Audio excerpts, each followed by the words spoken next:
Good now, everybody, and welcome to the Rise Up Morning Show. Today is November 19th. It's Tuesday, and Bitcoin has hit another new all-time high. So to celebrate, let's have a little jingle. Good morning, the Rise Up Morning Show.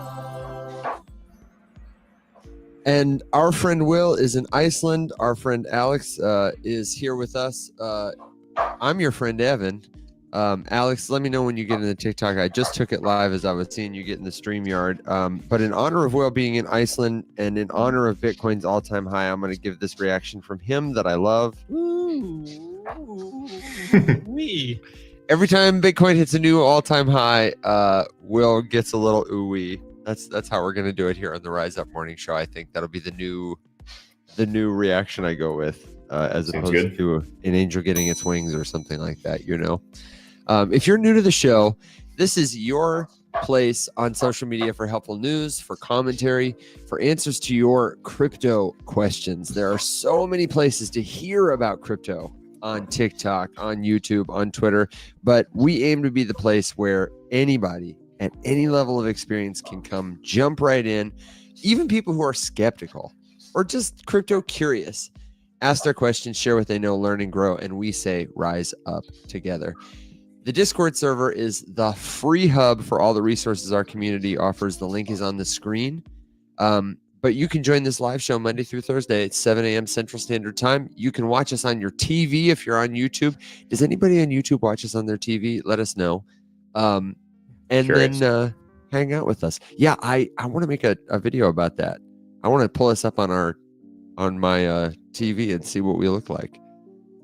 How do we sound? How do we look? Just so good. I Just the bet it best. is fun. That 1080p. How are you this morning, man? Good. I squeaked in just under the wire there. Man, it was really perfect. Yeah, I was had to drive to school, and of course the line is so long to get in, and they just sort of decide, like, oh, well, you weren't in line at the right amount of time, and even though it's our responsibility to move the line through, you now have to go inside and sign in. And I asked her, I was like, what did I miss it by, like 15 or 20 seconds? She's like, yeah. I was like, can't just take the kid. Just take him. Sorry, man. Sorry, parents. So wait a second. What does it say about my involvement? For anyone who doubts how conservative of an investor in crypto I am, I had no clue Bitcoin made an all-time high. So what did we hit? What happened? I mean, it was like, according to CoinGecko before I okay. came live, it was like 92.5 something. Oh, well, okay. So it's basically, it's the same thing, but just a little higher. We're just kind of inchworming our way up. I mean, we were into the 93s, mid 93s the other day. Is that right? Mhm. Oh my gosh. Okay, so that could just be that even though we're early on the morning show, we were late to the news. I will say though, and this is, I'm curious to get Will's takes, and all of you, TA and macro analysts and whatever. I just feel like it means something to me, that we did that 90, 92, 93, whatever, and we're still there. It was days ago. Yeah. I mean, right? It's like price discovery flew up. We're chilling. That's crazy. The price has been discovered, and now, like I say, it's just kind of inching higher and higher. Bob, thank you for the number. 93,434 is the number that we're talking about. So, whew. Yeah, I'm surprised too, Alex. I really thought we might have some sort of dip or retracement. Yeah, we're just chilling. Like Whoa Damn It says, the ETFs have had 6 good weeks in a row. Yeah. I forget what the exact number was last week, but it was not nothing. It's like north of 1.5 billion. And I also fact check yourself, brother. Fact check yourself, brother. Don't come for me. I also am curious to hear about the Ethereum inflows, because I want to say they also had one of their first positive week runs in some time. And I mean, volume is here. Volume is definitely here. So the question is, where do we go from here? If you're looking at history, 2020 would tell you that after Christmas, you could expect a little bit of a pullback. And then if you're a believer in the 4-year cycle, you could expect the frenzy to continue. And that would be the so-called alt season we're waiting for. What do you got here, Alex? Well, here's the chart that Will always uses. The chart that Will always uses. That's what I'm going to call it when we put it on like our Here Are Your Resources website. This is the chart that Will always uses. I am getting a kick out of the fact that with Will not here, me and Evan have to do the chart stuff, and it's just awful. So all of you are in for a real treat. It's lo-fi, man. As I fat finger my way through this ham-handed presentation of the stuff that Will usually tells us all about. But so here, obviously, we can see a list up top right here. It's kind of small, but these are all of the different ETFs, and up above them is the name of the institution. So we have BlackRock, First, Fidelity, Bitwise, ARK, Invesco, etc. And then down here for the date, we have the inflow or outflow. So, today, the 19th, we don't have anything yet. This tracks. Here's yesterday. So we had some money coming into IBIT, which is BlackRock's. That one led the pack, as it often does. By often, I mean always, as it always does. Followed by Fidelity's. And okay, yeah, so these are in descending order. Except for Grayscale, actually. Grayscale bringing up the rear over here. But with relatively decent. Oh, this is kind of neat. They have the fees up here too, on the very top, right underneath the name. Yeah, so yeah. Cool. I don't know why. Oh, this is the. Yeah. Okay. So great. Yeah, Grayscale with the hefty ass fee, which is why nobody uses it. And then is BTC? Oh no. So see, but that's the interesting thing is they are competing against themselves. I was showing the people on TikTok. Grayscale's got the GBTC, and they've got their new BTC, the ETF. So GBTC is their old product. BTC is an ETF. It's the new product, and they launched it with this super low rate, I think, to drive traffic from their GBTC, which was like an old incumbent product, to their new ETF product, and it seems to have worked. Judging by just a pretty consistent showing of strong numbers, and these are hundreds of million, or excuse me, these are millions of dollars, right, Alex? Like 54.4 is million. Yes. Thought so. And interestingly too, I've never noticed this before, but the old W tree just bad. Pretty small. Yeah, that's rough. I don't know who that is. Have you ever heard of them? Wisdom tree, I think is what, or wealth tree. Interesting. Wisdom tree. Me and my non-dual self over here. I think it would be so sad. Could you imagine going to work to be that guy? It was like, let's launch a Bitcoin ETF and it just 0%. At least we don't have to worry about Will's dial-up internet. Amen. Sorry, Will. It is true though. There's a bunch more stuff down here. So yeah, I can see what here. Cumulative flow. Okay, so this is in millions. Gonna make me grab it again. Hang on, TikTok. I'm taking you with us. Hold tight on that chart for a second. Let me get a good visual. So this is just all the ETFs together over time. Spot ETF total cumulative flow. And this is recorded in millions of dollars. And if you can't tell, this top line here is 30,000. So millions. So we're pushing. Where are we at? Oh, ooh. Which is actually, that would be, so that'd be like 30 billion. Yeah, 28. Yes. Wow. 28.3 billion. That's bonkers. That's insane. I think this is the. Oh, this is a cool visualization. Yeah, just the graph above. Oh, by chart or by ETF, I reckon. Yeah, that's right. Yeah. Okay. Yeah. So yeah, BlackRock down there in the big. Oh, okay. Here we go. Big old black. Yeah. So looking like a big black rock. There's a better visualization there for you. Interesting. Well, this is the whole website, so that's pretty cool. And what's the URL on that, Alex? That is farside.co.uk/BTC. Awesome. Thank you for that. Very helpful. Somebody in the comments said, congratulations, HBAR holders. not just HBAR holders, I but mean- Quant holders, XRP holders, Cardano holders. I'm starting to feel a little chagrined that for all those videos I made letting people know, those tokens will probably pump, but why? Well, I mean, Forget about why. Just take your profits, people. to be fair, that's exactly how it is. They're going for no reason. Quant has no reason to do anything. It's an old relic that had its time, but it has a tremendous amount of salty bag holders, so it makes sense. Plus, it's always just been kind of attractive in the social media space. So it doesn't have to do anything anymore. It just has to keep being a thing. Do you think it's too late to buy any of those tokens, Alex? It really depends what you mean by too late. Like, realistically, yeah, you've had kind of this initial pump and now things are sketchier. All you really have to do is embrace the idea that now is riskier than it was before by a significant amount. And the way that I would play that is to just understand the risk that I'm walking into, understand that it has changed. It is not the same. Like, buying XRP right now is not the same as buying it 3 weeks ago or buying it 6 months ago. It's just not. No. So you have to consider the fact that your entry price is now way different.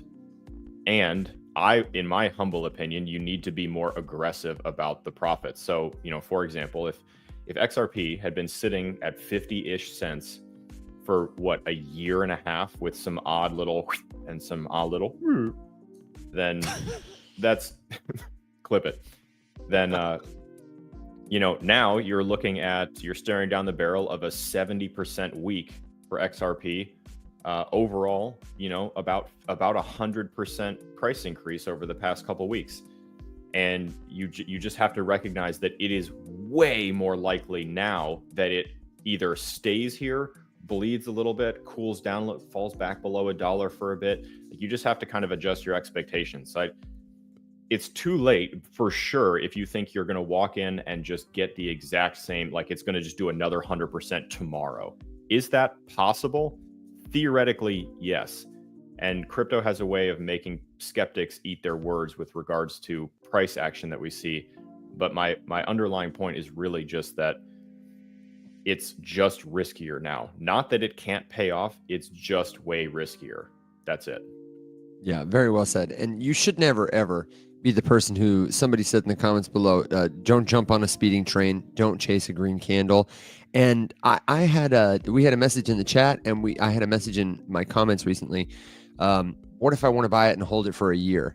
I think people assume that just because you're committed to a long time frame, that automatically means good things will happen. That's very true. If, I'm not a big believer in the 4-year cycle. I'm skeptical about it. But if you are a believer in the 4-year cycle, and if we do see similar activity across the crypto space the next 4 years that we saw the last 4 years, then what you could expect historically is that this time next year, we might be past the top and accelerating towards a new bottom, a higher low, possibly a lower price than you are seeing right now. Somebody said that about XRP. They said it about HBAR in our comments. And like you said, Alex, you just got to be ready to pivot. Don't make a plan to ignore the data. Like, I'm going to buy and then do nothing. That can be helpful, but only if it's an informed strategic decision. It's not just a strategy to do nothing when everything is like plummeting and all the signs say it's not coming back, which could happen. Now, I do want to highlight what Wodamit said really quickly about HBAR, that they announced some news about a collaboration with SpaceX, that they want to do some payment stuff, satellite payment stuff, enhance the security of their satellite communications. But there is no official confirmation from either Hedera or SpaceX regarding the partnership. This is a Crypto News Flash article, and it's speculative. At this time. Social media people are mentioning it, but I can't find a claim to verify it from either of them. So, not to mention that the governance council on HBAR is really stacked already. So if that's all it took the thing would be $40 with no questions asked. But at the end of the day, and actually we can pull this up too. At the end of the day, it takes more than just, you know, a stacked portfolio of partners or contributors or collaborators or investors to make something go. You know, it's possible to manipulate stuff, but at the end of the day, like it just doesn't matter. I mean, if that's all that it took, Chainlink would be $30 million by now. Yeah. And so I would caution you against like betting the farm on the news of or the speculation of a partnership, expecting that to do something. We talk about this all the time. Crypto has this habit of making mountains out of molehills when it comes to partnerships and declaring that something indicates a partnership when literally, and this is not an exaggeration, okay? They will, like, crypto projects will look you in the eyes and tell you that they're partnered with AWS. Yeah. Because they store shit with them. And they will call that working with Amazon because they're paying Amazon for a service. That's it. It's bullshit. So just remember that. Like, we had a conversation in Discord yesterday about kind of determining or deciphering. That's not the word I want. Differentiating. There we go. Yeah. Jeez. Good word. Early. D words, man. I had the right letter. Between hype for no reason and hype because something genuinely exciting is going on. So like HBAR, I'm seeing a lot of questions about HBAR. One thing that is, two things can be true about HBAR at the same time. One, some other giant corporate, you know, behemoth could say, sure, we'll put something over there. And nothing could happen as a result of it, or retail could FOMO for a little bit. And, you know, and the price could go up by a little bit, and it's not sustainable. It's going to come back down again as soon as everyone takes their profits and we kind of bleed it back down again. Or two, Hedera, the hash, could suddenly start getting users who want to be there. That's right. Who have a reason to be there. That's not happening right now. And that's not happening on the news of a SpaceX thing. It's not like someone's going to suddenly see that and be like, yep, it's time for me to get into Hedera Hashgraph DeFi, which let's take a quick peek. Yeah. Can we peek at DeFi Llama? That was exactly what I wanted to see. And I'm going to show you on TikTok if you're watching over here. There's a little money over there. Hold tight there for a second, Alex. Let me show the folks back home here on their small phones. We're looking at $112 million in TVL. Not shameful. For comparison, here's the market cap. So we're a $5.5 billion market cap for Hedera. I'm assuming that the price just ripped. Is that accurate? Yeah, the price just ripped yesterday. Okay. So here you go. Big spike in TVL to correspond with that. So that's refreshing. Now what we want to see is we want to see this stay. So here's a list down here. If you're looking at DeFi Llama, here's a list down here of the protocols on Hedera that have this TVL. So we've got this Saucer swap, Stater, which is a staking. Saucer is a DEX. Bonzo is a lending protocol. There's a couple other little ones that, you know, really don't have much money on them at all. But the big one up here really seems to be Saucer. So that's kind of where I would be taking a look. And I've never heard of this thing, but let's pull this up. It's like their top DEX. Yeah, looks pretty like typical. Might be the only one. So let's see. March this year had achieved a peak TVL of about $150 million. Currently sitting at 91, but up from 38 million just a few days ago. So that's interesting. And I'm not sure what did the price, like, where'd the price walk from? We're talking about HBAR. Okay, so 22%. 22% on the day. Okay, so we went from about 5 cents on the 13th or 14th here, sitting at about 13.8 cents. So, I mean, is it too late? No, not necessarily. No, right. It's riskier now than it was at 5 cents. Your entry price now is going to be, 13 and change cents. So you just have to keep that in mind and temper your expectations. One good way to think about it is just in terms of the X's, the how many times can this thing go up in price? That's everyone in crypto's favorite way to talk about this. So, and yeah, disclaimer to echo what Crypto 61 is saying here, that if a project, and this is why research matters, if a project doesn't have a fundamental reason to keep or maintain its given or assigned valuation after a pump in its price, it is extremely unlikely that it stays there. It is way more likely that we see what we call flash in the pan, and you see a crazy price action, and then everyone's like, oh, wait a second, this is hot trash, I'm out. Yeah. And that is the way that a lot of these things run. Just all things to keep in mind. That this is why I say research matters. You might get lucky and just catch something that runs, but if you don't understand what it is, you won't be able to determine how sustainable its price action is. And that's really just the bumper sticker of that you need to remember is that a crypto token's price does not reflect its value. True. It almost never does. These are venture style investments, and the way they start is, if you're a crypto company, you're a startup. You're looking for money to build the next incredible, innovative thing. And usually you don't get that money by building widgets and selling them. How you get money and how your company gets its valuation, how market cap starts, is you're going to go to somebody. I'm builder, Alex is investor, and I'm going to go to him because I know he's looking to invest in companies that will become the next Apple. It's a highly risky investment.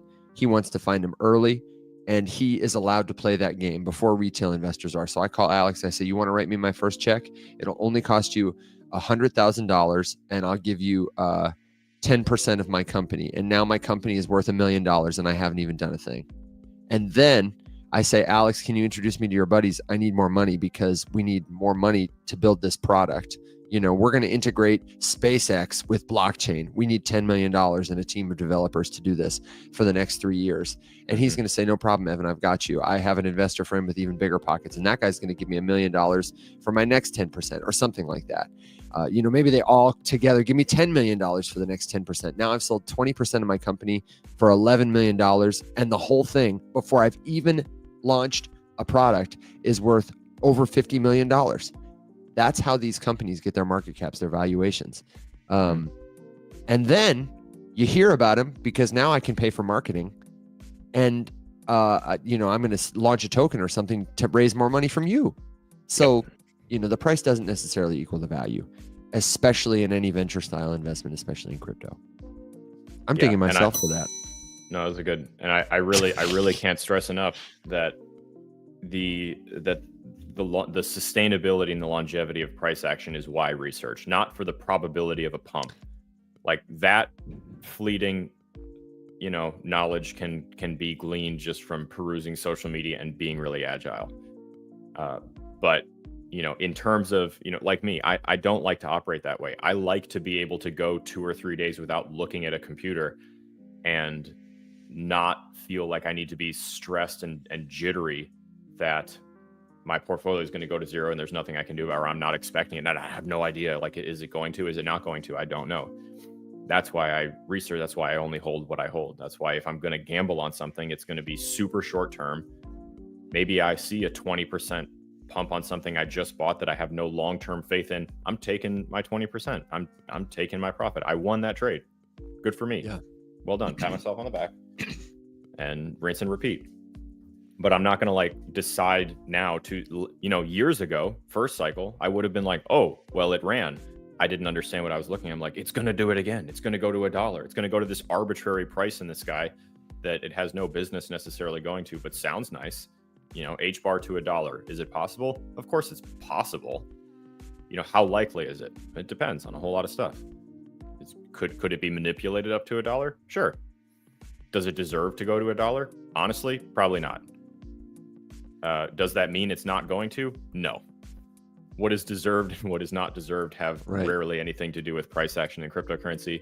But these are all things I would want to know about it so I could determine whether or not it at 50 cents is a good sell or not, or whatever, Yeah, and that's the other tricky thing is like, how do you determine that? So in that same conversation, we were talking about the kind of things we look for that help us feel. You pulled up DeFi Llama. That's a great one. We're talking about TVL, total value locked, is great proof in the pudding for a crypto project. So is use and adoption, like how many people are actually using this product for something like substantive.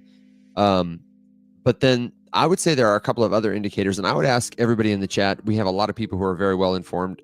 Please drop some of your favorite tools and resources. If you're new and you're wondering, like, how do you do this research? How do you get a sense for this? Stick around and see what some of people's favorite resources for this are. And if you're in the Discord, here's our commercial for Discord. We have a great thread going right now in the public forum. Thank you very much to Whoa Damn It. Oh, this might be in the premium forum, actually. It is in the premium forum. Okay, so if you're a premium or premium plus member, you're in luck. And if you're not a premium member, then I have good news. You can totally sign up for free. You get a 7-day trial. You can see what's behind the curtain. You can come to, office hours, which is essentially like free coaching. You can get discounts on everything. You can get priority answers in the public forum.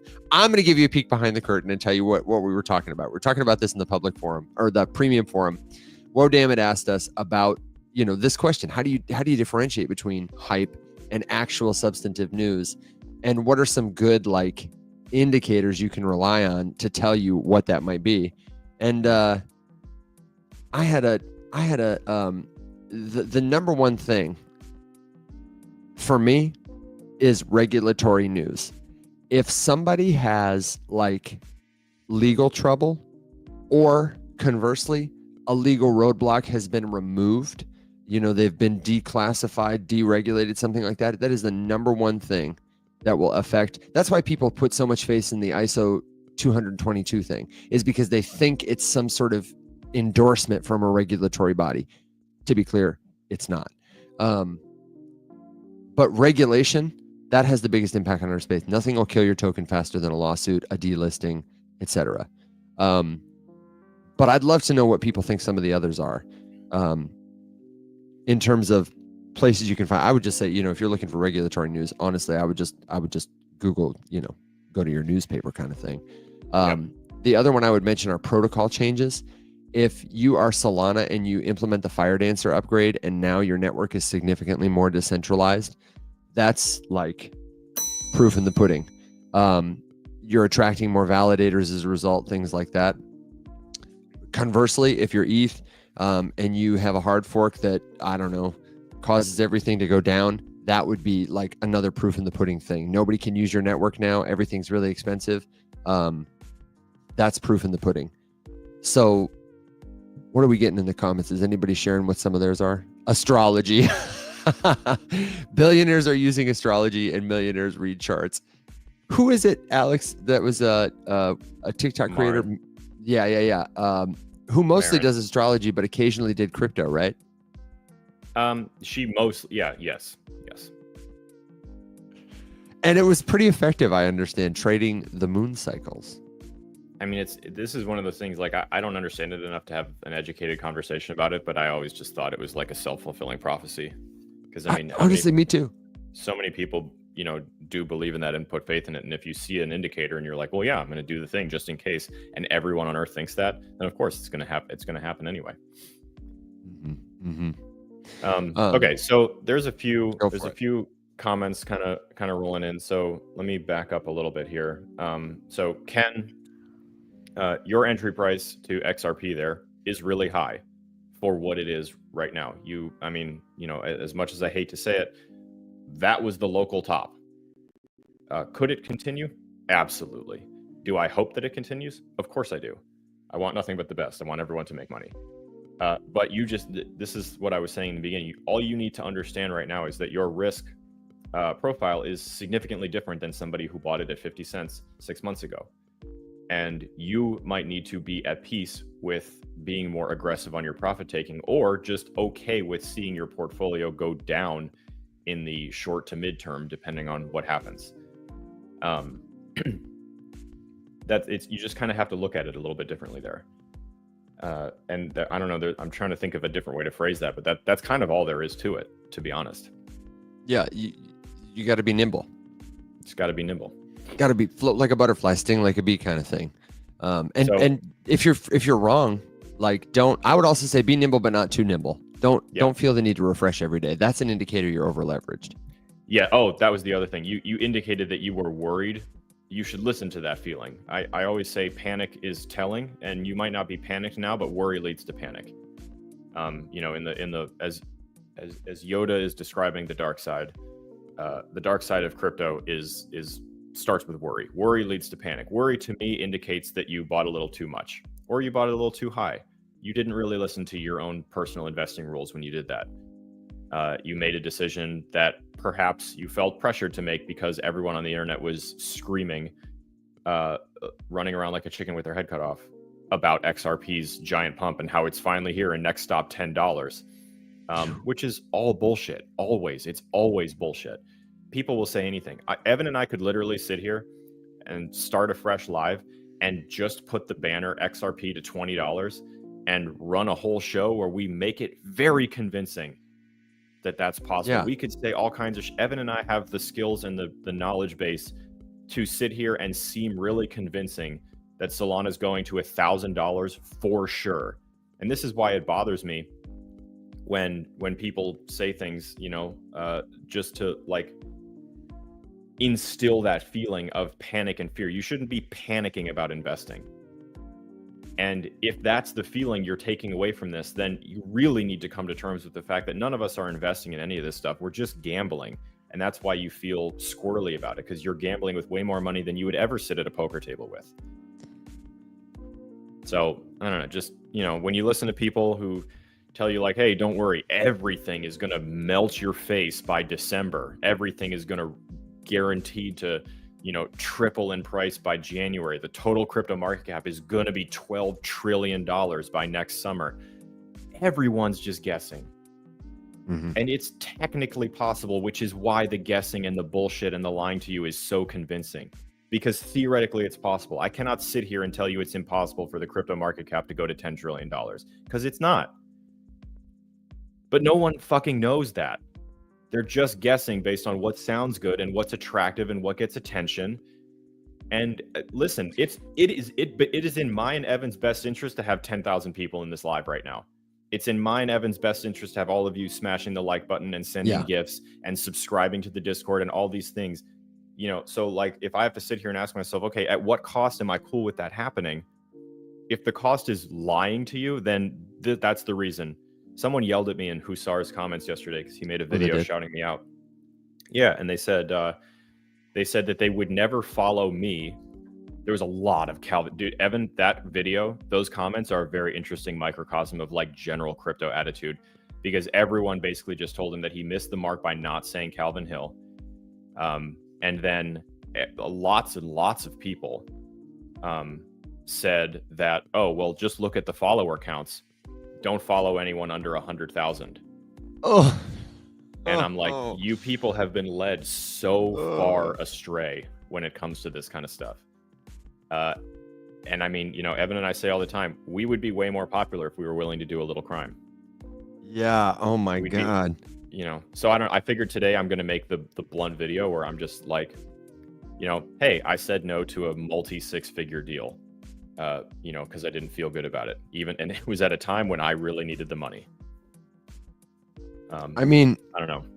So here are my thoughts on that. But to take the words out of your mouth, read those comments though, because it's an interesting read for someone like you. You'll get a lot of anecdotal evidence out of that comment section. It's a very interesting microcosm of skeptics, because Hussar's audience now is largely not cryptocurrency based. And a lot of those people have very negative opinions of the industry. And it's a really good opportunity, I think, to take some comments out of there and reply with some genuinely helpful videos. Yeah. I had one or two little conversations with someone who's like, dude, basically everything in crypto is a Ponzi. And I'm like, yeah, I agree. And he's like, what? What do you mean? I was like, no, it's pretty much all bullshit. And he's like, okay. And he followed me. It's just like, I mean, you're not wrong, dude. Be skeptical. I do want to zoom in though, and just let people know, like, I really think it's great. I think it's great that people are able to learn from a teacher like Calvin Hill. I would not consider him a teacher.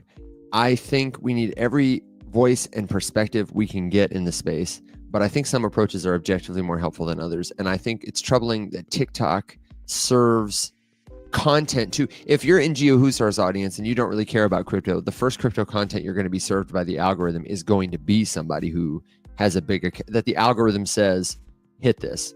It's probably going to be these tokens will 20x, something like that. And I just think, Alex, you're so spot on, but oh my Holy God, shit. what the hell is that? Did you see that? Aaliyah, thank you so much for that heart skyscraper condo in the sky. I don't know what that was, but it was incredible. Listen, YouTube, you get us on the TV, but oh my God, these are so wild. I feel bad that YouTube and Twitter don't get to see all of the magic that Aaliyah keeps dumping in. She just gave us this cool cat disco anime. I mean, I don't know. My point though about creators, thank you very much, Aaliyah, is I don't think those people are putting on a show. And I don't know that that's what you meant. It sounded like you might have meant to imply that they are doing it maliciously, and it Some almost are for sure. makes, some are for sure. But here's the thing about acting. The person you are is more consistent. What would you and know more about it, Evan? Are you on interesting. TV or something? Listen, man. Acting ends where the truth begins. And the best actors you know are people who are not putting on a mask. They are taking masks off, because the truth is, if you're performing and you're public, then even the best actor in the world will have a crack. Like, you're going to see through their performance eventually. And the thing that attracts the most viewers, that is the most compelling to watch from like an audience standpoint, is the most sincere. Somebody who finds truth in imaginary circumstances. And I think for the most dangerous influencers, somebody like a BitBoy at his worst, there is a part of them that sincerely believes their own hype and believes whatever it is that they're selling, and is unable to see the incentives at play, the motivation that might be there that's compelling them to get on a live and talk about this token this way. I think that's almost more dangerous than people who are trying intentionally to deceive you, because they won't know any better ever. There's no point where they turn it off, because it is who they are. That's a very good point. That's why, to me, somebody like, like I say, like, I don't know that Calvin knows that. He might. I'm not sure. I think not to call more people out, but Brian Ross is one of my favorite teachers, but who is unhelpful. I think he has a gift for communicating things, but I think he is a performer. I think he's putting on a mask. I think Pablo is too. I don't necessarily think Calvin is putting on a mask. I don't think BitBoy was putting on a mask. I think that's why he got so big, because he was sincere, even though he was unhelpful. Yeah. I mean, and I say this as someone who spent not zero time with BitBoy in real life. He was a nice person. 100% he was acting on his show. He put on a personality when the camera turned on, to sell clicks. But he enjoyed the space, and I've seen him give presentations. I've hung out with him. He was always very nice to us. But at the same time, I would call his content largely unhelpful. I think that's a really good point, Evan, that you wouldn't be able to turn it off. Someone asked about Calvin, and I said this in comments on Gio's video. Calvin is an interesting one for me, because he's one of those that I don't really have like a ton of issues with. Like I don't have any desire to, like, there's plenty of creators that I'll sit here and I'll talk shit about for hours, but he's not one of them, because I think he's authentically doing the thing that he does, which is he wrote an ebook, he wants to sell it, and he's a good salesman, and he's got the sales chops to back it up. He knows enough stuff about TA and about the markets, and he's been here long enough that he can speak compellingly and convincingly about this, and he could be just a monstrous force for good if his priorities were slightly changed. I think that he would find that he would probably sell a ton of books if he shifted his priorities a little bit. And I had someone in the comments yesterday rather just say, Calvin is the best. And I said, he is a really good salesman. And he said he doesn't spend any time selling. And I said, yeah, that's why he's a good salesman. That's literally what I mean. Like, that if you understand sales, you understand that it's not literally someone sitting there screaming into the camera, buy this book, buy this book, buy this book. It's someone demonstrating to you why you need this thing, and then Why you need to be able to read. Yeah. and then being like, hey, by the way, I got this book. Like, that's a good salesman. And Yeah. that's Calvin. He's good at it. I'm not saying that. That's not, it sounds like if you say good salesman, it sounds like you're saying something negative about him. Yeah. I wouldn't call that negative at all. I would say he has a mission and he deserves to be paid for his time and his effort and his energy. And if he appeals to a ton of people, then good for him. Full send. And I do think I had a lot of comments after my video explaining that I think he has helped a lot of people get excited about crypto, Yep. learn how to, do some technical analysis, some research. And I think he's made a lot of people money. And so I just said to people, like, listen, if you learn from that, I think that's great. The important thing is that people have options and that everything is clearly disclosed, right? And there's really just that it's the one thing that he says that bothers me. Really, if I were to isolate one thing and remove this from his repertoire, then I would probably be following him and watch his lives. It's that he constantly pushes this idea. Every time I jump into the live, he's telling me something to this effect. That, oh, if only you had been listening to me. See, this is what I do. Yeah. I make you win. I put you on. I'm here to make you successful. And it's just like, he's making people beholden to him and he's discouraging you from taking the time to become independent because that hurts him and he doesn't think he can keep your attention. He's a charismatic, entertaining. He's good at hosting. He can speak, like he does a good job. His lives are good. There's so many people who sit on live and they don't know how to talk to people. That's not Calvin. No. And that is such a turnoff to me, that this, like, you need me and I alone will make you win. So stay here and don't you dare take your eyes off the screen or you're gonna lose. I've been telling y'all this. Yeah. Let me show you this. Let me put you on this. This is what I just said. If you had only been listening to me. And that's such a bummer, because I guarantee that man has so much knowledge and information. It's Gary Gensler, let me protect you vibes, but if he was smooth. Yeah. You know what I mean? It's like a Trump or a Hitler thing. Were different. I don't know. Not to belabor the point. Everyone on YouTube is like, who is Calvin Hill? And there's no hate here. I would love to meet him and shake his hand and talk to him and hear what he thinks about crypto. I'm sure it'd be great. Get his advice on selling our ebooks, selling our mugs. I was going to say, I'm sure that we could learn something about running a live, because he pulls insane numbers. I mean, the dude is. You'd be kidding yourself if you sat here and said he's not good at what he does. He's not a good creator, because he's a fantastic creator. I'm rewinding it though. I'm taking us back in the chat to a spot where we had a really good question. This is something I've seen a lot more lately since prices have been up. I am retired. I'm semi-retired. I am an old school investor, or have a little experience investing, like 401k, ETF, that kind of thing. Mm-hmm. But I just am interested in putting some of my money in crypto. I'm not trying to gamble. I just want to, diversify in my retirement or at the end of my career or whatever. I've got $10,000. How do I invest it? We want to make this a good example of how to answer this question. Alex, can anybody really answer this question for him? Can anybody really answer the question? I've got $10,000. What should I buy? Not just that simply. No. Okay, then let's take a more helpful approach to it. I want to plug real quick. If you're on YouTube, you probably already know about this. If you're watching us for the first time, though, you may not know that on our YouTube channel, we have a variety of video resources that are not just replays of our show. One of them is how to do your own research. You hear people say all the time, do your own research. This is not financial advice, DYOR. And you want to know, like, okay, but what does that look like? It's going to look different for every person. What, Alex?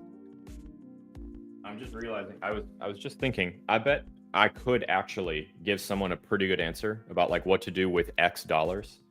Oh, I could too, but but I think the disclaimer is that I have to ask you probably about a dozen questions first. And then totally. I could, point you in a direction and say, like, you should probably go look over there. And that's what I was hoping to get at, is that we could, like, start to role play that kind of scenario. Yeah. And that we could also give people a couple of the, like, no matter how much money you have, no matter who you are, where you're coming from, there are probably a couple of things you should learn about first. That's kind of what I was getting at there. Yeah. I could have been. I mean, and let's do the questions because I just want something to write with because I'm like a rat. Yeah, Alex is like looking around.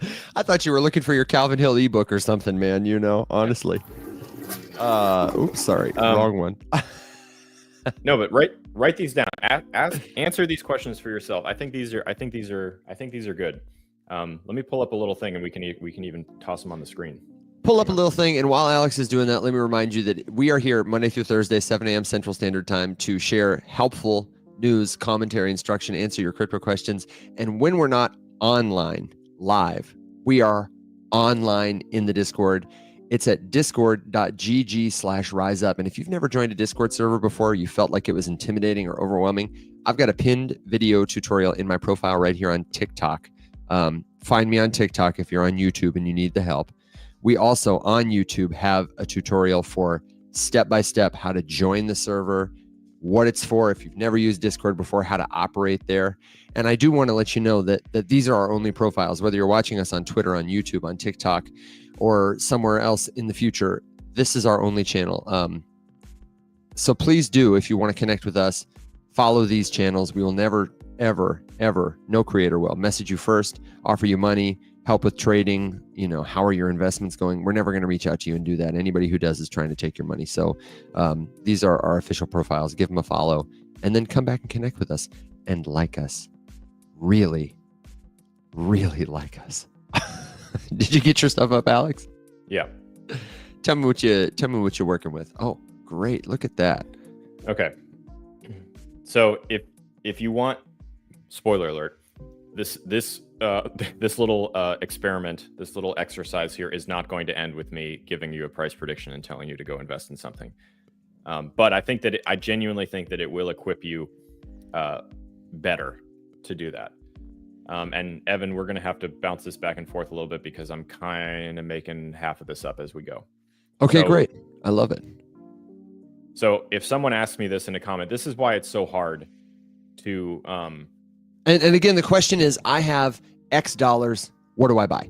What should I invest in? How should I invest it? It is up there in most common questions with, so thoughts on crypto is the first most common question. The second most common question is now a good time to buy X?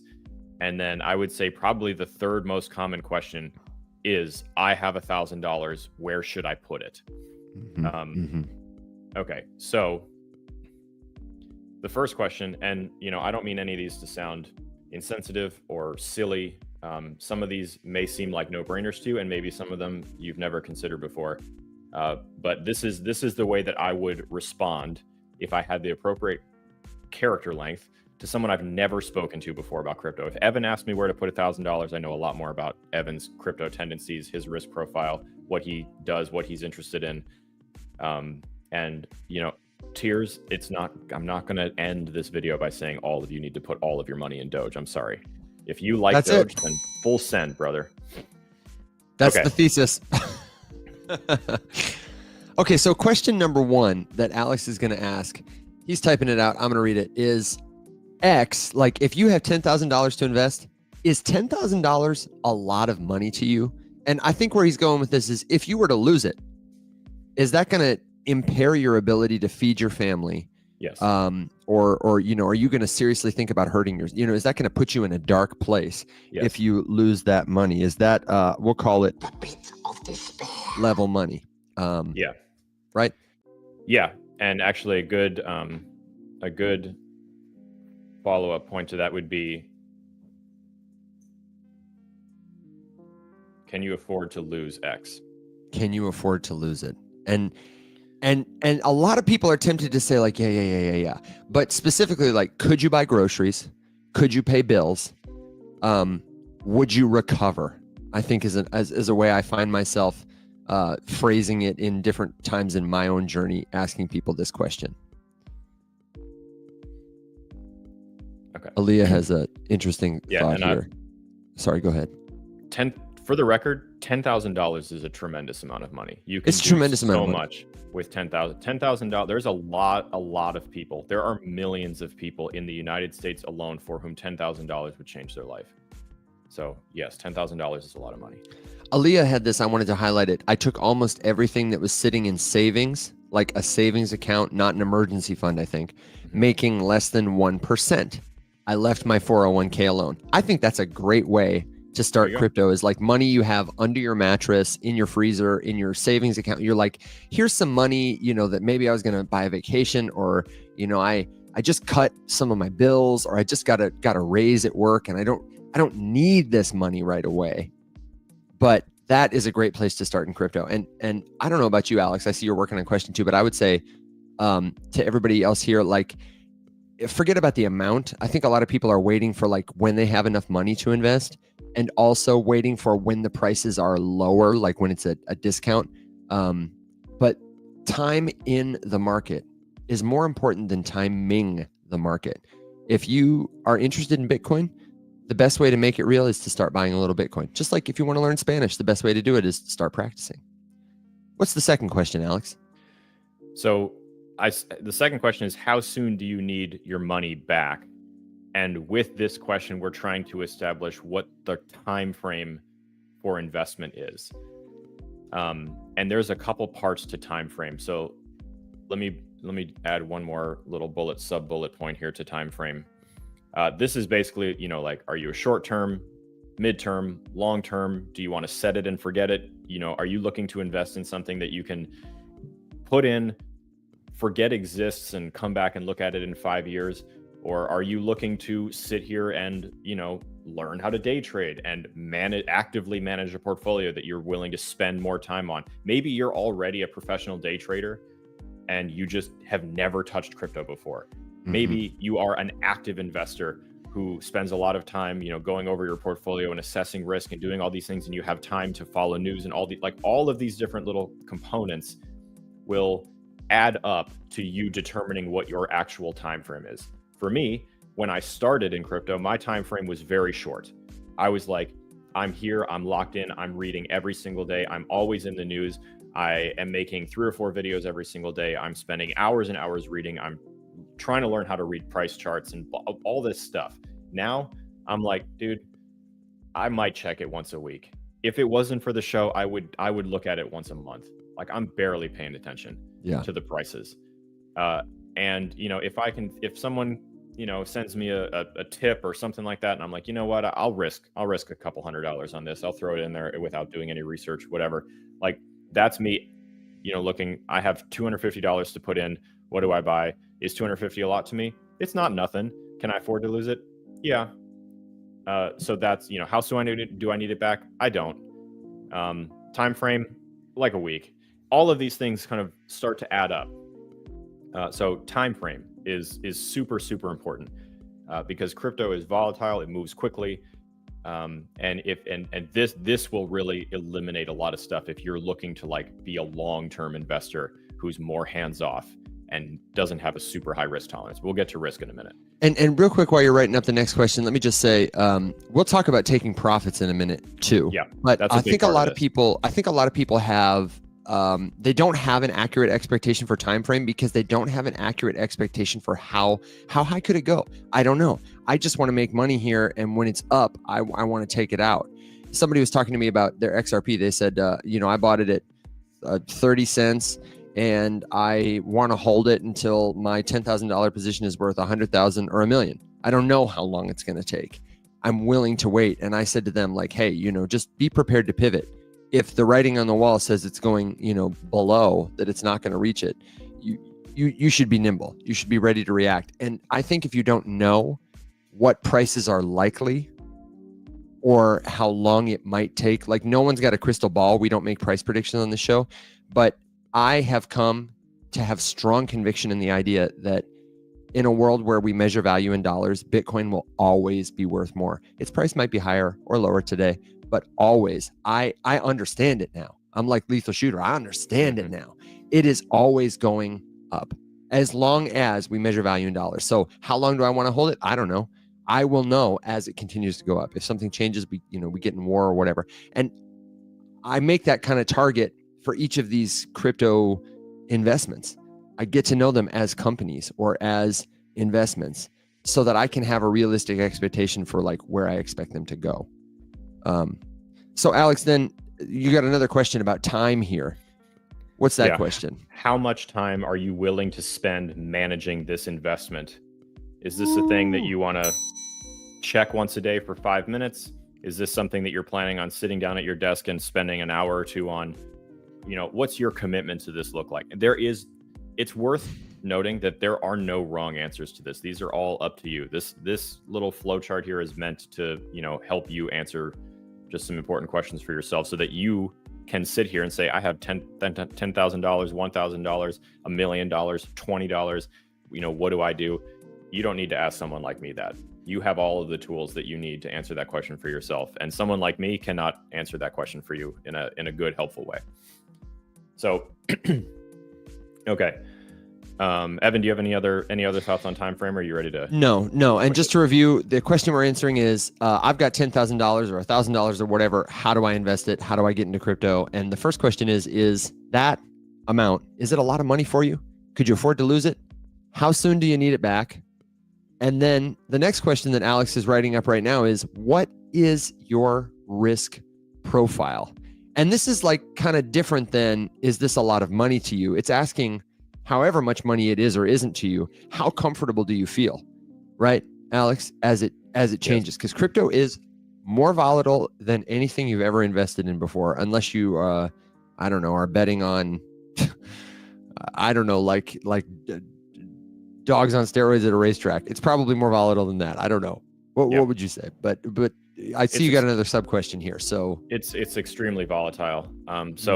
Determining your risk profile is not like an easy, like I say, what's your risk profile? And then you're able to just tell me flat out, right? Like there's more that goes into it. So the first question I would ask to help you kind of establish that is, what would you do if you opened your portfolio tracker tomorrow and that $1,000 that you put in is now $750?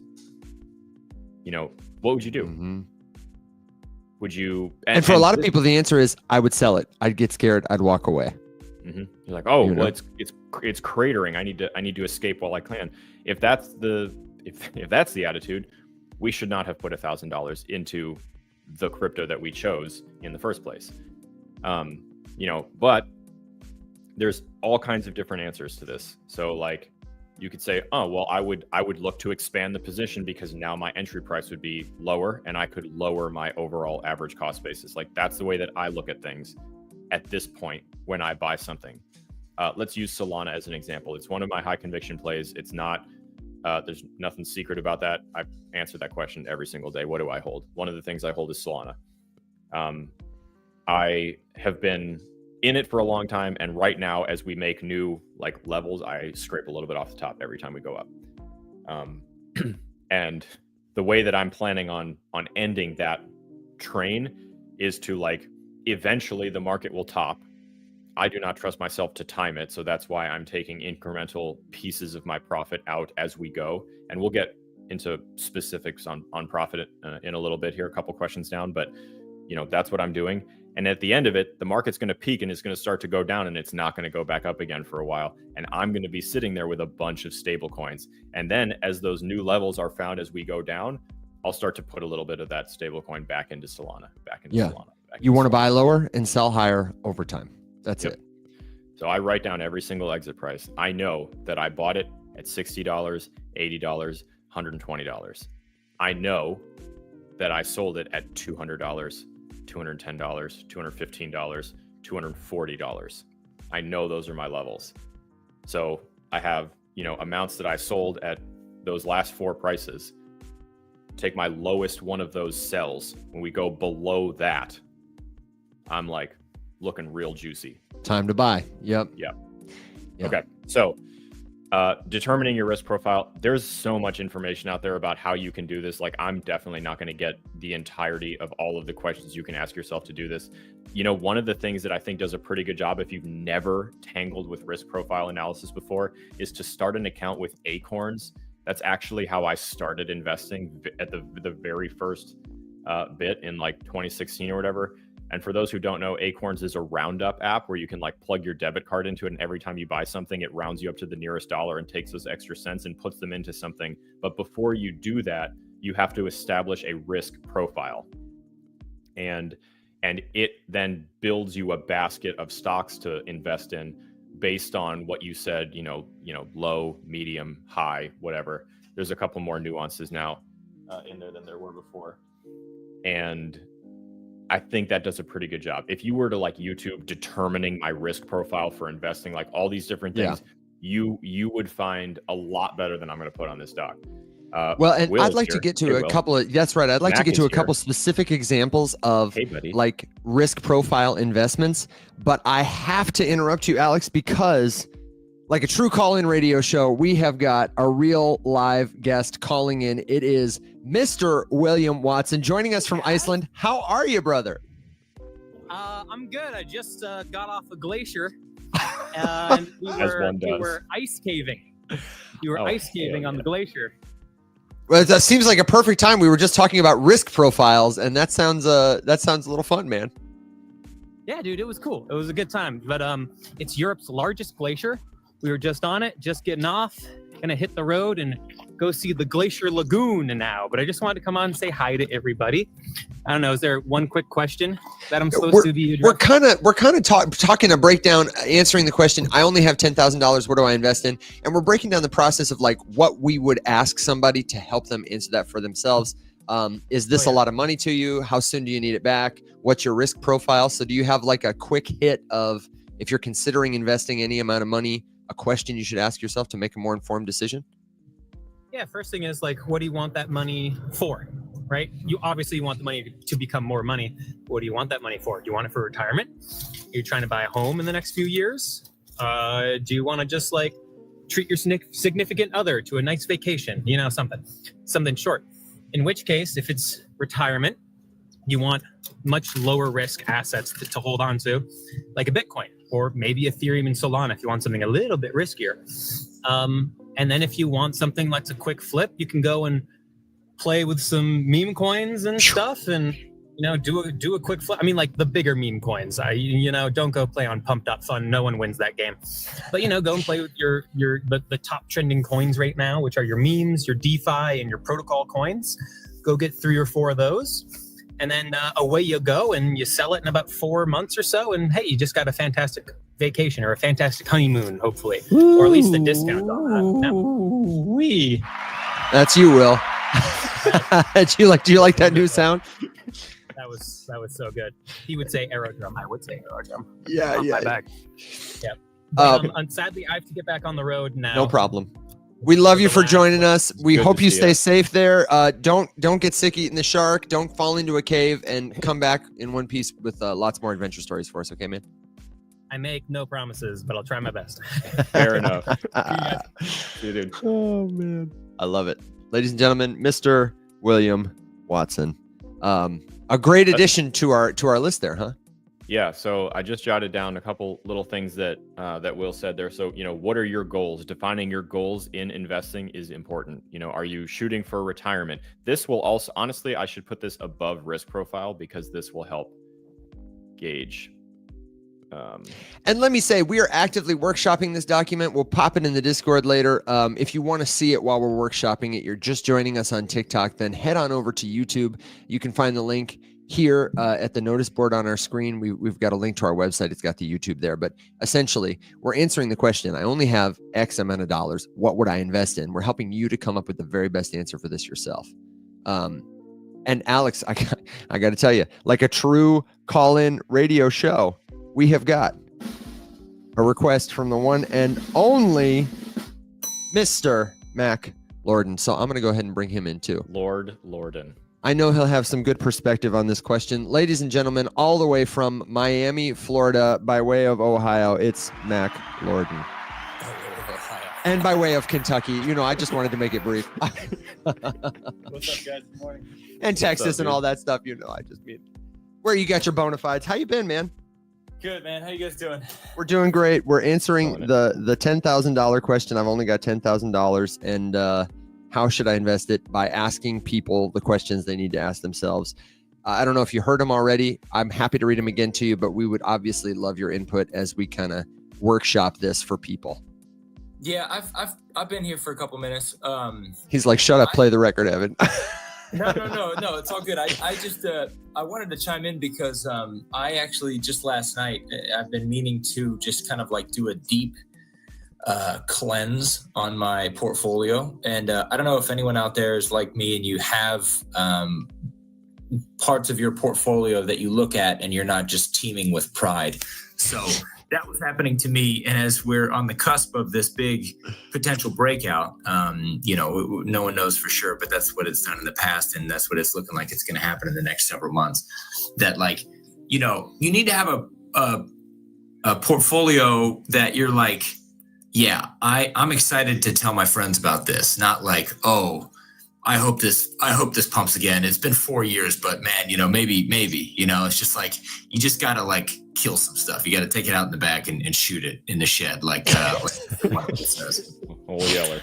So I was just in the midst of doing that, and I found a pretty large portion of my portfolio that I'm like, I could probably cut all this and put it into new stuff that I would be much more excited about. But to go for the main hub of the question, the core of it, I'd say that the things that are I'm most bullish on are a combination of gaming, AI.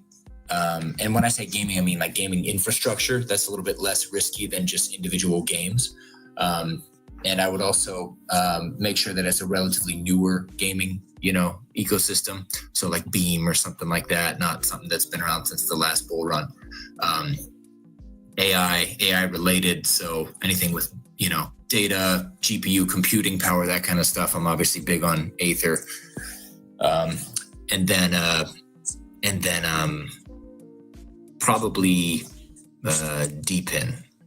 And I want to just let people know, for people who don't know Mac as well as an investor, you have been here for a while. You've accumulated your Bitcoin for the most part, and you are interested in finding what are those tokens that nobody's discovered yet. You have a lot of savvy in the space, more than my grandma does. So you're more closely positioned to news that is going to help you identify a low cap gem. And that's your goal, kind of, right? Is to find something that's going to do bigger returns for you.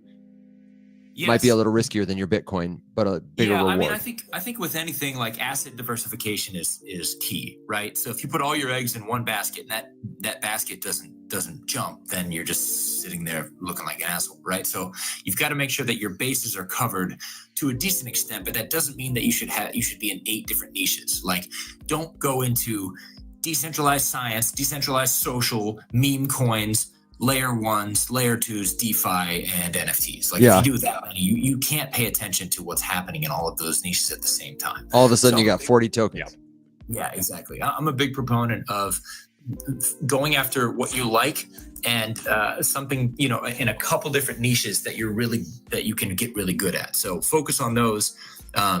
Day to day, look up YouTube videos, listen to podcasts, watch these guys talk about them, and really just become an expert as quick as you can in this bull run. The other thing too is that I think there's merit to listening to all the big creators on YouTube and seeing what they're talking about. Because not to say that you should take financial advice from them, but if you do a meta-analysis of what Crypto Banter and Alex Becker and Elio Trades and big accounts on Twitter are talking about, and if they all have the same coin in common, then there's a good chance that they're going to be shilling it and pumping it a lot in the upcoming thing. So you shouldn't buy it just because they're talking about it. But that could be a good indicator of, hey, maybe I should check this coin out, and then do a deep dive yourself and try and research it as best as possible. Of course, you're gonna have to make mistakes along the way, and no one knows for sure. But I mean, to your point, it's worth noting and just being blunt about, if someone as big as Alex Becker, who is then contagious to all the other ones, starts shilling something, it's very likely that something tiny could be worth a gamble in that sense, just because the biggest names in crypto shilling are going to push it and pump it and talk about it. And it's going to get attention, whether it deserves the attention or not, which you can kind of determine by doing the deep dive and be like, okay, wow, this thing looks like a really sexy brochure. It's probably snake oil, true. But it doesn't, these guys, they make 10 videos about it. It's not like only the good coins with good products and utility and well-managed teams go up in price. Yeah. There's all kinds of bullshit that goes up in price, even if it's just complete scam. And we were talking about this yesterday. There's sort of a gateway effect where it happens on TikTok, it happens on Twitter, it happens on YouTube, it happens anywhere that people like us are gathered and people watch them to talk about this stuff. If one person, if we talk about a token on this show that nobody's ever heard about before, and 300 people see it, and then those people, they're going to go to Calvin Hill's live, they're going to go to Joshua Jake's live, they're going to go to Blockchain Boys live, they're going to go to Alex Costa's live, and they're going to say, what do you think about token I heard about in this live? And then everybody's going to be talking about it kind of organically. I think the same thing happens on YouTube, or on Twitter. People are, what do you think about this? What do you think about this? That's like the number 2 question after what should I buy is, what do you think about X? And there's definitely a difference between tokens that, are going to solve world hunger in the future and something that's going to pump tomorrow, but does absolutely nothing. Mm-hmm. It's good to spot the difference, but it's hard. There was a comment by Captain Trader, and he said, yeah, but the problem is that all these creators disappear after the bull run. And I want to address that because it's true that a lot of people are charlatans and they just come to, like, if you follow people and they have nothing to do with crypto and then suddenly they're into crypto, that's a top signal. And we have great disdain for those people because we've paid our dues here in the crypto space. We've eaten the glass for years. On the other end of the spectrum, there are a lot of creators who still talk about crypto, but the thing is, it's based on supply and demand. I didn't stop making crypto content in the bear market, but my views went to the toilet because nobody cared, because you only lose money in crypto now, unless I was talking about videos that where you just, short this and short that. But I'm not that big of a trader, and, it doesn't work like that. So a lot of times it's the algorithm working against you. Like, a lot of creators have still been consistent the past several years, but because it's going up, it's interesting now, and a lot more people are seeing that content than they would in the bear market when it's all shit.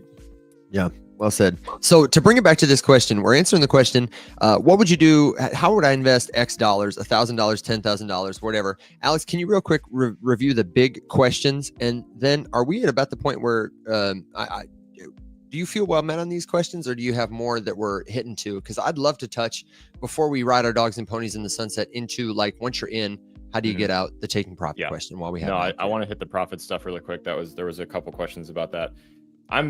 This is one of those lists that you could continue to kind of build on and go off of for a while. I'll probably flesh it out a little bit more and just put it in Discord, because I could add a few more things, but I don't want to, sit here on this point for too long.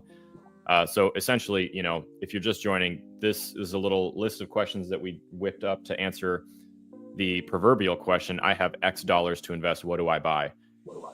So we want to just establish a couple things, because, you can totally answer that question for yourself. Someone like me is not going to tell you what to do, but, you can figure it out if you think about a few other things. One, is X a lot of money to you? Are you talking about over leveraging yourself, or is this like a comfortable amount that, like, yep, you know what, this is what I'm willing to invest. I can afford to lose it. I don't need it back anytime soon. I'm good. Or is it like, oh no, I need to pay my rent next week. Then stop right there. We can end the questioning right there. Don't invest it. How much time are you willing to spend managing this stuff? How much time are you willing to spend learning and reading? Are you trying to be hands off? Are you trying to be super involved? What kind of level of involvement and time are you willing to commit to all of this? And what's your time frame? Do you need this money to pay you by next week? Are you good with getting it back in 5 years? Are you good? Are you investing for retirement, 20 years from now? What are your goals with investing in general?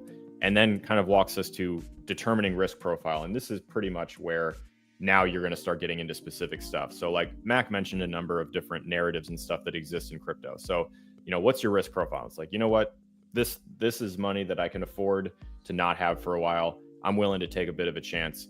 What's kind of trendy, what's new, what's exciting, and with that, I understand that risk is attached.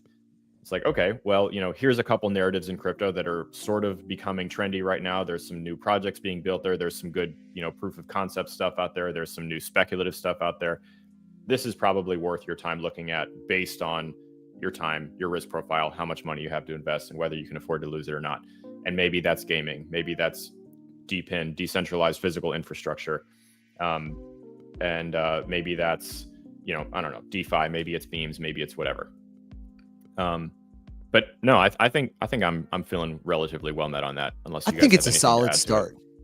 Go ahead, Can Matt. I add something to that? Yeah, I think absolutely. I actually want to make a whole video about this, but in terms of like, risk tolerance and stuff, I think something that you guys might want to try too. I'm gonna do this today. Is like go through your portfolio for each of your coins that you're holding, and put like a realistic expectation or conservative expectation of what you expect that to do. Price So targets, let's right? say- what's that? Price targets, right? Yeah, but not like in the sense that I'm making a YouTube video and I want to get clicks. More like, what am I realistically hoping that this is going to do? Like if you're holding Bitcoin and you're thinking, you can get 5x the return on that, at this point, I don't think it's going to happen. You don't think Very Bitcoin is unlikely. ever going to $500,000? I'm ever? talking about this upcoming bull run. Oh, okay. Yeah, I'm talking about the next, The top of this cycle. 6 months. Mhm. Yeah. Yes. Yeah. Yeah. Because I think it's, if you're watching out there, if you've been through a cycle before, these things can end just as quickly as they began. So I'm kind of eyeing the next 2 quarters. I don't know if it's going to continue on into 2025. Sweet. But that's kind of what I'm looking at. And if Bitcoin goes north of 100K, I'm definitely going to start shaving off profits. But go through each of the coins that you have and see, okay, this is a $10 million market cap coin. I'm hoping to get a let's say a 10x out of this, right, in the next several months or something like that.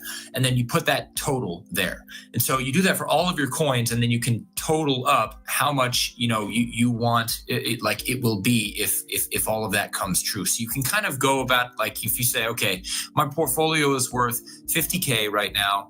I want to get out of this bull run with 150K.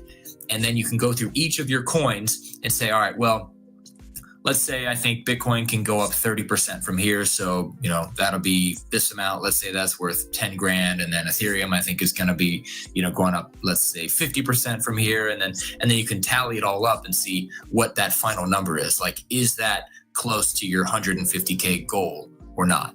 And if it's not, then maybe you should consider adjusting some of the coins that you're investing in. In other words, if you're trying to 5x your portfolio and all you're holding is Bitcoin and Ethereum, it's probably not going to happen. You got to go riskier. Or, if you're trying to, if you don't need that much exposure, if you're only going for a 2x and you've got a lot of high risk plays that are under 100 million market cap, then I would say, forget about that. Just put it into something like Solana. So anyways, you guys can do that with tallies and totals. I think that might be a cool thing to try. Yeah. Make a video about it. That's a great idea. You should make a video about really it. good. I think a lot of people need to do that. And I think, that's the first step of taking profits too. Is if you don't have an idea of where you think it's going, you're always just going to be asking, well, when? But if you have a kind of an idea in your mind, you're going to feel a lot more confident when that target is hit. Whether it goes up or down, you're going to say, nope, this is what I need. I'm going to secure my bag. I'm going to take profits. I'm going to sell this much right now. Can I ask you guys about that, about profit taking, in terms of when it hits your targets? Are you guys going to exit the market entirely? Do you sell everything when you sell your crypto? Do you sell 100% of your position? Do you sell a little bit? And, Mac, you kind of gave us a sort of a good indicator of this is the first step, but are there other ways you guys think about profits? I always say do what's easiest for you. But me personally, I tend to, if something goes up 2x, another 100%, if I bought it at $1 and now it's $2, I almost always am using that as a moment to take something off the table, a little bit. But in times like this, honestly, it's different. My Solana has 2x'd and I haven't touched it yet because I feel like it probably will go higher before we're done. I have a lot of conviction in it. So I have a different target for that. But just generally speaking, what are you guys thinking about when you're setting up a profit-taking system for yourself? Well, wait, before we get into that, what coins are you going to hold through the next bear market? Through the next bear market? I will Bitcoin, obviously. I will All of almost. it? I don't know that I'm going to sell Bitcoin. I don't know I that I'm going to probably try will and hold time it. all of it. I honestly might hold all of it. I think I'm gonna sell it all. Fuck it. if we get north of 150, then just Yeah, man. See ya. I'm not at that position yet. I need to accumulate more Bitcoin, and so I don't want to try and time it. I hate being active. So You know- I will probably hold Bitcoin. I will probably sell most of everything else. Like when I think we're close to the top, as we get closer, my kind of thing is I'll sell about 10 to 25% of stuff at a time. Like when I start selling Solana, I'm going to sell 10 to 25% of it, and then if it's going lower, I'm going to sell 25% more, kind of thing. I'll have stop losses in place, which for people who don't know is like an order that automatically executes if the price is going down, so that you don't continue to lose profits. I will probably, if I time it well, if it goes right, I'll probably have 10 or 20% of my bags left to start over with for the tokens that I have high conviction in. I've got like a 6 token portfolio right now. You know what I mean? Wow. Yeah, my portfolio's not large in terms of how many different cryptos there are in there, so I don't really have a ton to manage. I don't plan on holding anything except the Bitcoin and the USDC over the bear market. And my plan this one, I haven't added anything new in ages because my entries were so low. So like, my average Bitcoin price at this point is probably in the low 30s, and which honestly is kind of, my mom's average Bitcoin price is like 19 grand or something insane. Hell yeah. My mom, she's crushing it right now. She's like she set a limit sell for Cardano at 75 cents, and then it just happened overnight without expecting it, and got out a bunch of it, and then sold a little Solana on a spike, and then is like, you're setting some like limit buys to like rebuy at a lower point for some of those things. And dude, your mom is what and my dad, our moms could be. dude, my dad is crushing it like that too. He's got Bitcoin, ETH, Ondo, and Sol, and he's had that in his portfolio for like a year. Yeah. He just got in. He was accumulating Bitcoin, when it was like just before it started to go up. He's sitting so pretty on everything, and I was like, Dad, I'm so proud of you. Like, honestly, dude, I wish my portfolio looked like that. my mom only has owned what I've told her to get, like in the last bull run, and so she still got some, which is the standards. But like my dad was like, he's like, Mac, I bought some Bitcoin today. And this was back, like I think it was probably like 40 or 50 or something like that. And it's only $100. But he talks about it like it's like his nest egg. He's like, I took profits on Bitcoin today. I'm like, what'd you get? $40? You know what I mean? But Just he's pig happy. farming. It makes him happy. Okay, so but that's what our strategy is. We're both probably going to exit most stuff. Why do you ask? Okay, so I just don't think, I don't know. I mean, like it'd be nice to be back into the dollar cost averaging mindset for Bitcoin eventually. That's kind of like when I was first buying Bitcoin back when I think the lowest I ever got Bitcoin was when I was like, Oh, he's got to go check. It was like what? like 8K. Yeah. But like I remember 8 to like 15, I was accumulating pretty heavily and regularly. But yeah, if it starts getting up into like mid 100s, I'm probably gonna sell that. I just think it's likely that it comes back down and I can get it at a lower price. And maybe that's stupid, but I don't know. I think I can take that money and I can make it work for me in other ways because, in the bear market, there's no interest that you're accruing on the Bitcoin, and it is a finite asset, sure. But I've done the holding thing, and I don't know, not a fully formed decision. Maybe I won't sell all of it, but it's something I wrestle with every day. The other ones I will sell the shit out of, though. I don't think I need to hold anything else. No, I get that. And I didn't say it, but for context, I'm a Bitcoin, ETH, Sol, Jupiter, Arrow, Ondo. I'm getting ready to sell my Ondo bag. And there are lots of other tokens that I like that I would have had a position in. I closed the position on Avalanche that I might roll my Ondo profits into, because I think that's like a high conviction, low risk, still has room to grow play.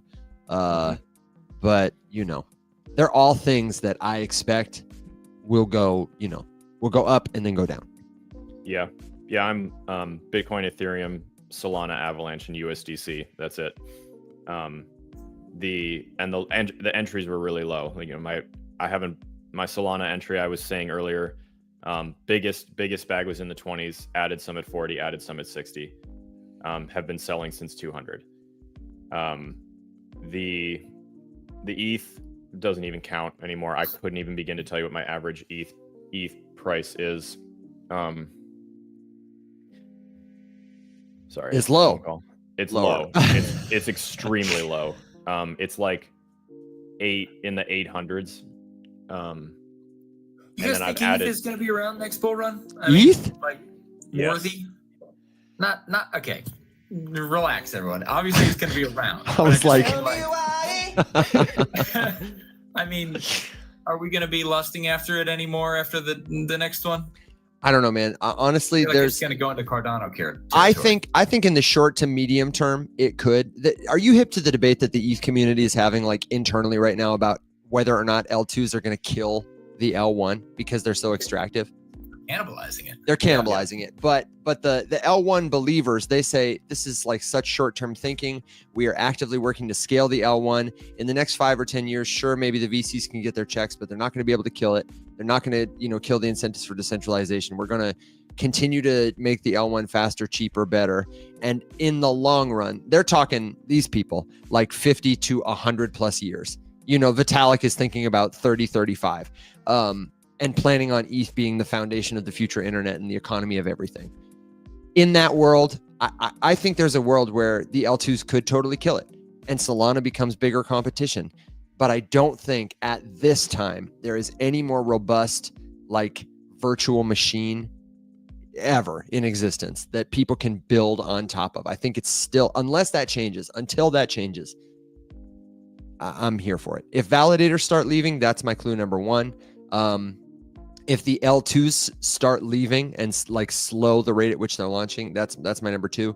And if ETH doesn't continue to make improvements in the next 5 to 10 years, that's my number three. But I think in the short term, I think it's going to do well this cycle. Maybe next cycle is a bear cycle too for it. But I think if it survives that, it's here forever kind of thing. Yeah, I just think right now, long term, I don't know, and I wouldn't say, because the user experience there is not great. Fees are still just, they're better. They're way better than they ever have been, but they're monstrously worse than everything else out there. However, it still has it has higher TVL than everything else put together. And I mean, that's what people use. They really do use ETH. It's Web3. Well, it is Web3. A publicly traded company like Coinbase, who has a strong vested interest in Ethereum continuing to succeed, not to mention all of the people who just filed and started spot Ethereum ETFs who have a vested interest in it doing its thing. I think if staking ever got turned on for those ETFs, that ETH cements itself. And I just like, that's another one of those things, like with institutions here looking at investments. Yeah, I think that the conversation changes. It becomes less about like how viable is the user experience long term and how extractive are L2s. It turns into how much money can Larry Fink make on ETH, and then we're kind of beholden to his whims. Yeah, and I honestly think in the coming administration, like they're going to turn staking on. I think so. Why wouldn't they? Yeah, exactly. Yeah, it would be such an easy win. People would absolutely shat their shorts for it. So yeah, and somebody 100%. Commented it, but my target, not that we give like price predictions, but my target is 8 to 10K. I think I have enough conviction in where we are now.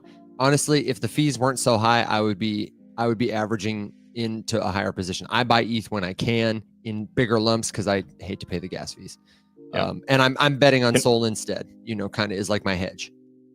But as we wrap up here, there's a couple rapid fire questions that I think were worthy of making kind of final thought-esque. Somebody asked, so really quick, if you have, thoughts on crypto, whatever, leave them in Discord. We can go through them, talk about them. I'm sure everyone in there has good opportunity or good thoughts as well, including Pulse Chain, if you really want to talk about it. Oh, Someone asked why US. sorry. I love Someone it. asked why USDC. Oh, what a great question. I am so bullish on USDC and stablecoins in general, just because, especially, well, for two things. One, as a beginner, if you've never purchased any crypto before, it lets you learn and experience all of the moves that you would make with a cryptocurrency. You know, signing a transaction, sending, transferring, buying, selling, whatever. All with something that's not going to change in value. All with something that is stable, as the name implies. It also just gives higher velocity to money that you would like to invest in a different crypto speedier. Totally. You know, if you have to ACH transfer money from your checking account into, you know, Coinbase, that's pretty quick. But if you wanted to buy something on a DEX and you would need to start by on-ramping US dollars through a centralized exchange into a hot wallet, that takes time. And you might miss an opportunity that you feel really good about. So putting some money into something like USDC lets you velocitize that money to be spent on a cryptocurrency faster, harder, better, faster, stronger, whatever.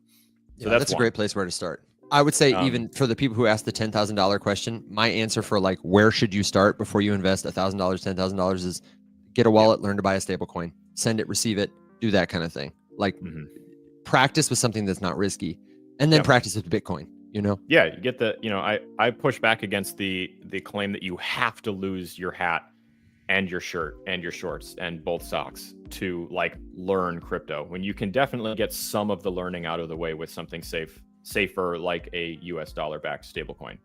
Not to mention something like USDC has some pretty significant public interest behind its stability, so it feels safer. Tether is a behemoth and the most widely traded cryptocurrency on earth. And, you know, they've had haters since day one. But, you know, beyond that, it's just that's where I prefer to keep my profits. You know, as I'm selling things, I like to make moves when something happens that seems unsustainable. So if unsustainable growth happens, I would like to sell some of it. If an unsustainable crash happens, I'd like to buy some of it. Having stablecoins lets me do that quicker, more nimbly. That lets me stay agile. So that's why USDC or Tether, either way. Good answer, man. Plus, if you're just sitting there waiting to do something and the market seems boring, you can earn 5% interest on your USDC with Coinbase. So like that's not nothing, and it's better than the money not earning any interest. I forgot about that. Isn't that great? It is great, but there was a little, I don't know if you guys remember, there was a little bit of a depegging, a little bit of a little sprinkling of what the fuck is going to happen here. There was, and the fact that the ship righted and hasn't happened since makes me feel better. It would have made me feel better if it hadn't happened at all. Well, sure. Yeah, naturally. I just mean that, you know, as far as stable coins go, I will say, and I do say, it's a good reminder, Mac, that they're not like a guarantee. It's not like they're completely 100% bulletproof. Obviously, if you've been around the space for a little bit, you probably remember the Terra Luna debacle. Their stablecoin went to zero.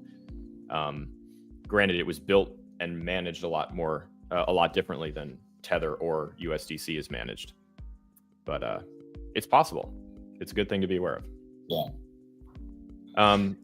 But I would say though that having that said, if your money is on Coinbase, I don't know if Coinbase is FDIC insured, but if you know Coinbase is at least a publicly traded stock, and it's regulated by the SEC. So I feel like if you did have a stable coin, you know, if you put it on Coinbase, it would probably be safest there. Well said. Alex, do you have one or two more rapid fire questions, and then we can, I don't know, give a final thought or highest conviction play, or you know, something, a fortune cookie? Yep. The last one, someone asked about beginners in general. What platforms do you suggest to start learning the very basics? Even though the show is not sponsored by them, it should be.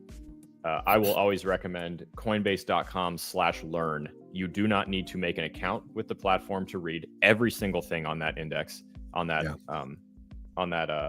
resource.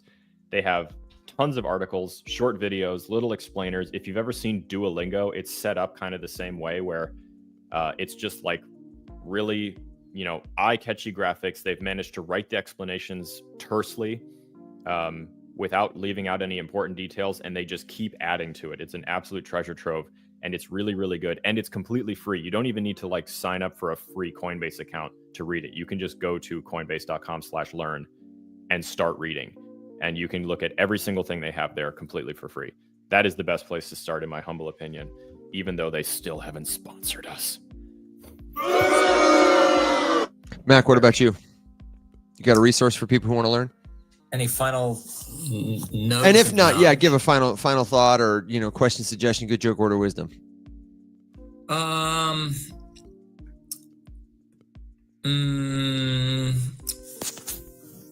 want me to come back to you? Yeah. Okay. I've got one. My final thought for you for the day is, as you learn, take your time. You are, as the saying goes, early. And the best way to accelerate your learning journey really is to join a community of people who are learning like you, whether you're interested in gardening or underwater basket weaving or cryptocurrency. And the community that we recommend is the one we've created, where the culture is killer and the coffee mugs will make everything sweeter. It's the riseupmorningshow.com and discord.gg/riseup. We've got YouTube videos that are tutorials for how to do your own research or understanding liquidity. And we've got question and answer forums where if you want to know something, chances are somebody has an answer. And if we don't, we almost certainly know somebody who does. It's a great place, and all that's missing is you. So follow the links on the screen to join the Discord server totally for free, and then find all the other resources there, classes, live coaching, of course, the mug, and all of us. If you need a community, we want you to join ours. We would love to see you there so that you can join the movement too. We say, rise up. That's my final thought. What you got, Mac? Okay. I would just say kind of a combo of like a general call to arms. I think that the place we're at right now is we're on the eve of a great battle, and it will be a glorious battle. We've been absolutely getting just hammered by artillery shells for the past like 3 years straight. And this is the time that everyone in crypto comes to crypto, because Bitcoin makes a new all-time high and the altcoins go and rocket up too. And you can make life-changing wealth. So if you're out there, if you're new to crypto, every free moment of your time should be spent learning about crypto and these investment opportunities. I'm not saying to over leverage yourself. I'm not saying to put the house up, but these bull runs only come around once every 3 or 4 years. So you should absolutely use that time wisely to learn everything you can about investing. And I don't think anyone should try and become a trader. You will see a lot of things on on Twitter, on TikTok, about people saying, oh, I have a trading community and you can make, insane gains. What happens with these communities is that these people only post the wins. There's a lot of losses that happen. And there's like monthly fees, and trading is really fucking hard. You have to be vigilant round the clock. You have to be very good at it to be successful at it. So I wouldn't even worry about trading if you're new to crypto. Just try and invest, which means buy the coins that you think are going to go up in value long term, decide when you're going to take profits, and learn about everything you can in between. Don't try to do a day-to-day buy low, sell high kind of thing. It's going to be very, very challenging for you. Well said. And I wrote down for myself, need epic battle music. The closest thing I've got is, but I needed something like under your speech while you were like, the troops are rallying. This is the time. Maybe you could get Braveheart going. I do also have Let's get ready to rumble. But I was hoping for like something underneath your speech to amp you up anyway. So thank you. Yeah. Some Avengers music underneath it. Yeah. Alex, what about you? Do you have a final thought, question, suggestion, good joke, word of wisdom before we ride our dogs and ponies into the sunset? What? I tapped it on accident and I muted myself. Hey man, I'd tap it too. Someone's got to do it. Beat me to it. Well done. Someone's got to pull a Michael. I'm feeling well met. So thank you to everyone for hanging out today. We will be back same time, same place. We're here Monday through Thursday, 8 a.m. Eastern, and Wednesdays at 8 p.m. This isn't 100% confirmed because he is currently in the Philippines. But I'm trying very hard to get Sam Stefanina on Thursday morning.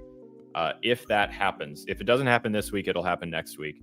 He is, I think it's pretty safe to say, the best person you could ask about Web3 gaming, bar none.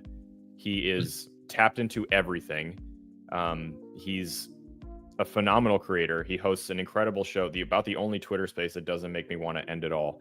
And he is just ludicrously well read on the world of Web3 gaming. So if you're curious about it at all, if you have any questions about it, you want to know what he thinks about this game, this team, that team, the Gala drama, the Illuvium drama, whatever, save your gaming questions for Sam. He'll be here hopefully Thursday, if not Thursday next week. And if there's any questions you didn't get to, drop them in Discord, and the show lives there 24/7. That's right. The only thing missing is you. So thank you, Mac Lorden. Thank you, Will Watson, for being here.